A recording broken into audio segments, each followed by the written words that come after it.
Welcome back. You know, drug quality issues have been of concern in the use of medications since the beginning of our recorded history. And you know, when humans first started taking medications to treat symptoms or to cure diseases, they must have had many questions that we still consider today. And let me just give you some examples. What materials are most effective in treating our ailments? How should the raw materials be prepared? Can we formulate these ingredients in a way that will be effective and easy to take? And are the materials we are using of suitable quality? Logical questions for someone to ask who is about to ingest something into their body to treat some sort of an ailment. And certainly questions we still have today. And let us, not forget that this is not only a historic issue, but we certainly have drug quality concerns in contemporary times. We know that there are often manufacturing issues where unsuitable materials of inferior quality or contaminants are used in the manufacturing process that create problems for patients. And we also know that counterfeit medications around the world is a huge issue. And drugs that are adulterated or kind of alterated in a way often to make money, and that adulteration will be one of our pharmacy fundamentals later on, is certainly just as much a contemporary issue as it was in some of the historic documents we'll see in a few minutes.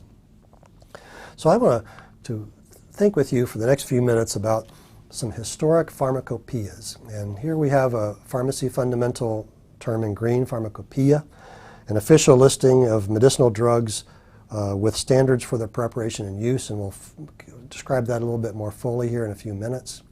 But I want to think about some of these kind of drug catalogs that have evolved, or these drug encyclopedias, if you will, through time. And the first one I want to share with you is a document called Eber's Papyrus. And this is a document thought to be created around 1500 BC. It's an Egyptian artifact. It was discovered by a German Egyptologist by the name of George Ebers. And very interesting document because it describes over 700 medicinal agents, and several dosage forms that we still use in contemporary times are described in this papyrus. Things like gargles and suppositories, enemas, poultices, and ointments. Even before the time of Eber's Papyrus, in China, Emperor Shennong created his Materia Medica around 2800 BC and described 365 herbal medications that he described through his own ingestation of them in terms of their effects and how they should be prepared, and catalog these important herbal medications. And then I want to describe for you just quickly three other kind of historic pharmacopoeias of interest. The first of these was created by a man by the name of Pedanius Dioscorides around 100 AD, who was a surgeon in Nero's army. That became a very important drug document of the time. Secondly, we have in what is currently Iran, Avicenna's Canon of Medicine, which was a 5-part document that was used widely around the world in terms of his description of medications in that period of time. And then finally, we have a document by Valerius Cordus, and you see an image of it here on our screen. And let me describe Valerius Cordus to you. He was a German physician and botanist. He created this dispensatorium, which became the official standard for drugs and their use in Nuremberg. And it was the first such document to gain civic approval or civic authority. And the interesting thing to me about Valerius Cordus is that when he created this document, he was a student. So, even as a student, we can create documents that others might be talking about hundreds of years later. Well, subsequent to these historic pieces, other sorts of governmental approved or civically approved documents began to appear. And so, for example, the British Pharmacopoeia appeared in 1864. And in 1820 in the United States, on the first day of January in 1820, actually in the Senate chamber of the U.S. Congress, a group of physicians came together to define and approve the United States Pharmacopoeia, now known as USP. This document describes standards for drug identification, then and now describes standards for drug identification and strength, quality, and purity. And the letters USP on a document, whether it's a prescription drug or an over-the-counter agent, we'll describe over-the-counter later on here in a few minutes as well, means that this medication meets the standards of the United States Pharmacopoeia.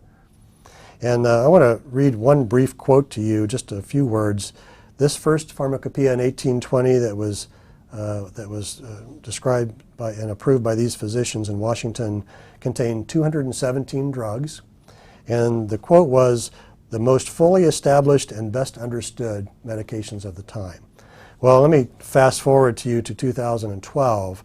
The 2012 USP, called the USP-NF National Formulary, constitutes 3 volumes, 2 supplements, and more than 3,000 pages of drug monographs. So we've gone from a beginning with 217 drugs to thousands of pages of drug history.